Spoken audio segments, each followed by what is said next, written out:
Criminal justice scholar Robert Wells was the teacher, and Christopher Wade was the teacher's pet. He always pulled straight A's in all of his classes. But Wells, a former federal agent, was horrified to learn he may have unwittingly taught his favorite pupil how to commit a more perfect murder. And then I placed my hand at her throat. And that bothers you? It bothers me a great deal. So now Wells is trying to end his own sleepless nights and the torment of a young murder victim's family. Oh my God! Ma'am, what's happening? Personally taking on the task of finding the final piece to the puzzle of Lee Porter's murder. Where is her body? I'm upset about this to a point where I want to find out for myself. While police were able to catch, convict, and put Christopher Wade behind bars for Lee's murder, the whereabouts of her body remains a mystery that haunts her mother Renee and big brother Max to this day. I want her found more than anything else in this world. I would give up my own life to find her. Right now. She needs to come home with us. She needs to be somewhere near her family. Lee had always been the apple of her mother's eye, a smart, fun-loving kid who grew up in the little town of Pueblo, Colorado. Why don't you just tell me about Lee? She was funny. She was our family clown. But like a lot of good kids, Lee fell in with a bad crowd as a teenager, developed a heroin habit, and turned into a different girl. She started becoming very depressed. Eventually quitting college and leaving home at 19 to try to beat her addiction and make a fresh start. She had plans on going back into school. Lee's world had suddenly fallen apart, so she decided to start over right here in Denver, where an old friend named Christopher Wade had offered to help her move. But it would not turn out the way Lee had expected. And her family would never see her or hear from her again. I got a phone call from my son, and he was frantic. And he said, "Mom, I have been trying to get a hold of Lee. She won't respond." I was like, okay, something is seriously wrong. Lee's worried mom called Wade, who told her she had left the same day as she arrived. She had gotten a message late that night, and the next thing he saw was her getting into a white truck. Wade seemed to be cooperating with the police. He even led the search to find his young friend, placing numerous items about her disappearance on his Facebook page, including missing posters seeking any information on her whereabouts. Which fits with how Wade's criminal justice teacher, Robert Wells, remembers him as a student at Everest College in Denver. I thought he was a good-hearted, well-meaning young man. It was classic Christopher Wade, you know, he wanted to be the knight in shining armor. But police discovered Christopher Wade had some dark secrets. Among them, that he had been discharged from the Army after telling psychiatrists that he had fantasized about breaking into houses and raping and murdering women. And a second police search of Wade's apartment uncovered child pornography on his computer, which rings another bell with Robert Wells. I think he actually done a paper on child pornography, sex trafficking, that type of thing.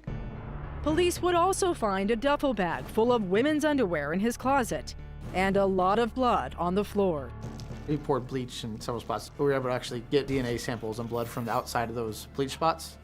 And then on his mattress, we found several large pools of blood mixed with bleach.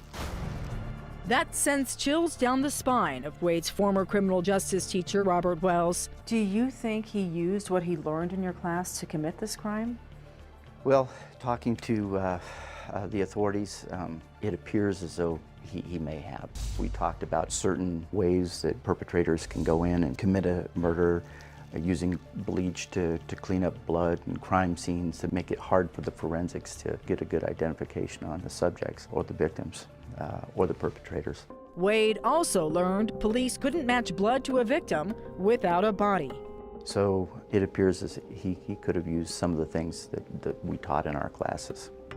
But suddenly, cops think they may be about to find that body when it's discovered Lee's cell phone is emitting signals from the vicinity of a local landfill.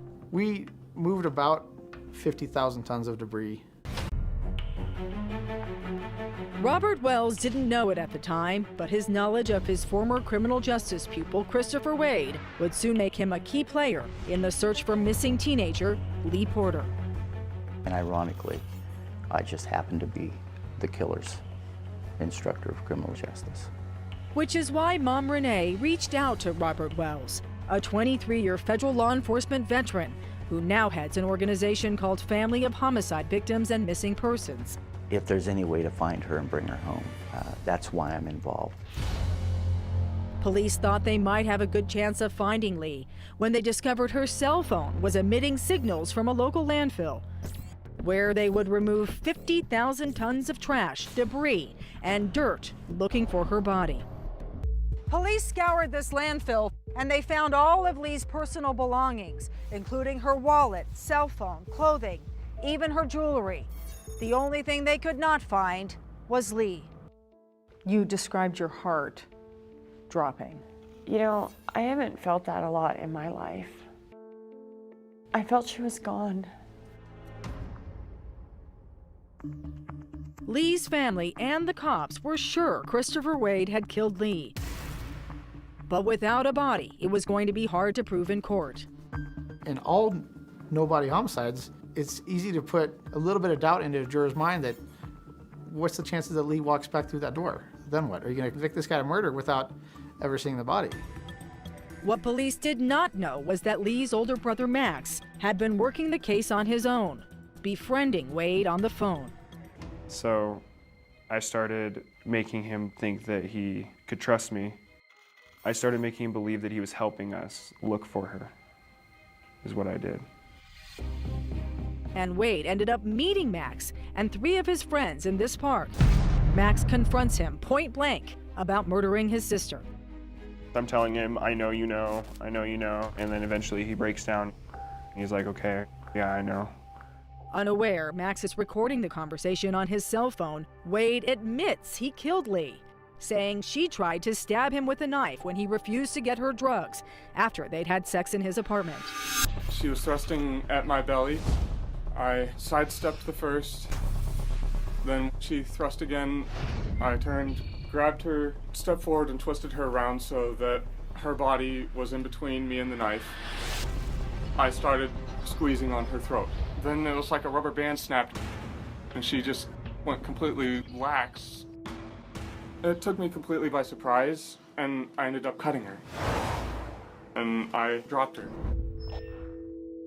Where'd you put her body? Where's your body? I'll get to that, just please let me finish from... Yes, sir. Yes, sir. I put a bag over her head, and then I placed 2 on top of her. I had used some rags to clean up the blood, and I put those into a grocery bag, and I put that into the duffel bag with her.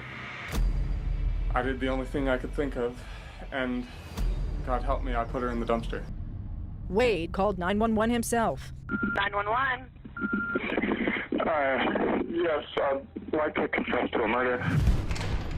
Wade would later repeat his confession to police and is now spending 48 years behind bars after pleading guilty to second-degree murder and other charges. And if he does get out, he's going to be a very old man. But 2 years after Lee's murder, her family still doesn't know for sure how she was killed, why she was killed, and where her body is. There are just a few gaps that I know the family would like to have answers to, and I think they deserve that. And I think the only one that's going to be able to answer those questions for the family is Christopher. And Wells believes that gives him a better chance than anyone of getting the truth out of his former pupil. And I'm hoping I can reach out to him and get the rest of his story. Neither the police nor Lee's family believe Wade's claim that Lee tried to stab him and that he killed her in self-defense. This was a cold, calculated murder. But Wells never saw any sign that Wade could be capable of murder when he was teaching him criminal justice. There was not one thing that jumped out at me that rose a red flag.